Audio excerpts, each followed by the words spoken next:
this is Rusty, and welcome once again to Dad's Desk. For this project, we're going to use a combo box to select a particular name, and then based on that name selection, we will access some external images and sound files. The great thing about doing this using the external files is that if we ever need to change that image or sound file, we can do it without having to access the project or program itself. Now, for this particular one, I have an image box right here, a picture box rather, and I've named it PIC image, and you can see I've just got a logo. For the most part, all of the images I will be using are the same size, about 150 by 130, somewhere in that range. Now, as you can see, if I open up my computer here and I go into my bin debug folder, I have an images file or an images folder right there with the images that I will be using along with the little logo, and then I also have a sounds folder that contains each of the WAV files. So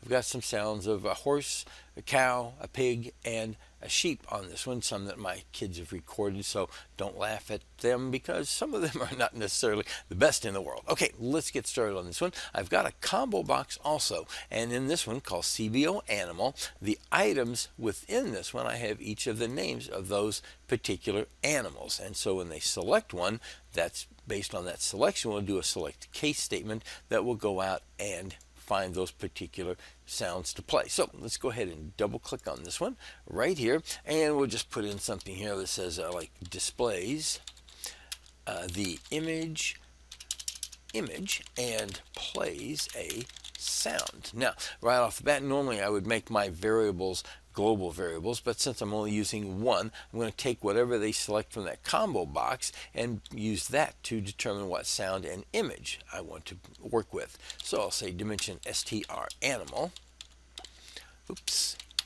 as string, and a little with me statement because that's what I like to do, and we'll say here the str animal equals L case because I want to convert this to all lowercase when I make my comparisons, parentheses dot cbo animal dot text. So whatever the one they select from the text box. Okay, then I'll say select case str animal right there, and if the case is, and then in double quotes, and since I converted it to lowercase, I'll put in cow like that, and if I'll say dot pick image equals image dot from file parentheses double quotes. Now the exe or application is located in the bin debug folder. The images are located in that same folder, but there's an images folder, so within that one I'll say images / and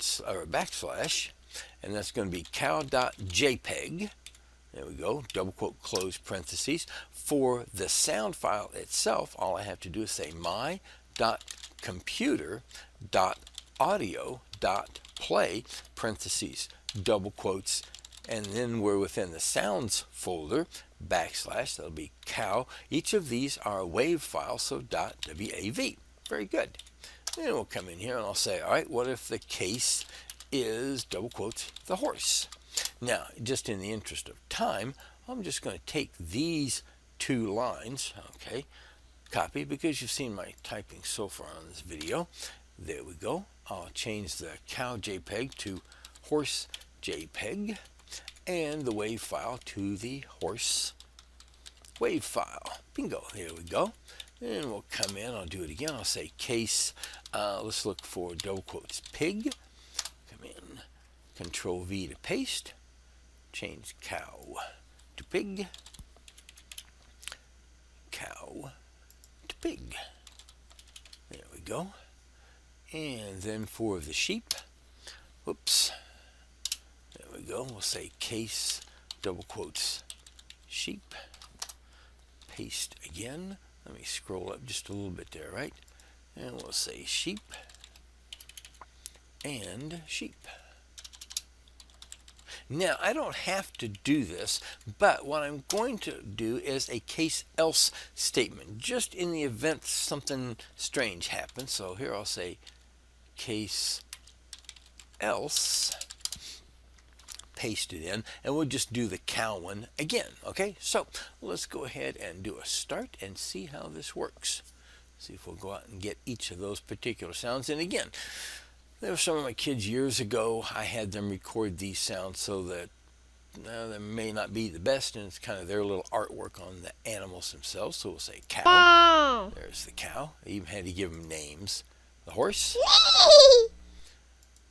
the pig, and the sheep. But the cow again does sound most like no than moo, but that's all right. That's the way that goes. Anyway, that's how we can create a project that accesses some external files and allows us to do updating should we need to do that. The main thing again is that on the images, I like to try and keep them as close to the same size as possible, and certainly not have sound files that are very large. Okay, as always though, thanks for watching.